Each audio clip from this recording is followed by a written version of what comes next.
Duwe terong panggah dilodeh hae bosen yo guys. Oke, saiki mu diganti terong diorak-arik yo guys. Rasane jan mantul tenan.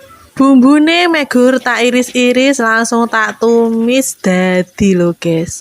Nah iki bumbune brambang bawang karo lombok wis tak irisi terus tak tumis. Terus lanjut tak wenehi banyu sithik.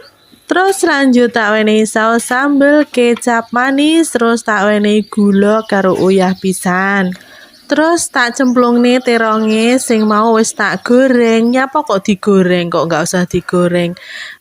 Iki merga masake saset bendang cepet, jadi teronge tak goreng dhisik. Terong ki Mas yo ketoke empuk, tapi lek ditumis ki yo randang mateng yo rada suwi ngono lho, guys. Tapi yo kembali lagi selera yo guys, sir digoreng oleh ora yo ora apa-apa. Wah yo iki mau yo tak cemplung nih pisan, apa jenenge telur ora arik sing mau wis tak gawe dhisik dhewe mau lho guys. Taram, iki wis dadi guys, terong ora ari. Iki Mas yo mek ngene yo enak lho guys. Yo wis selamat mencoba di rumah.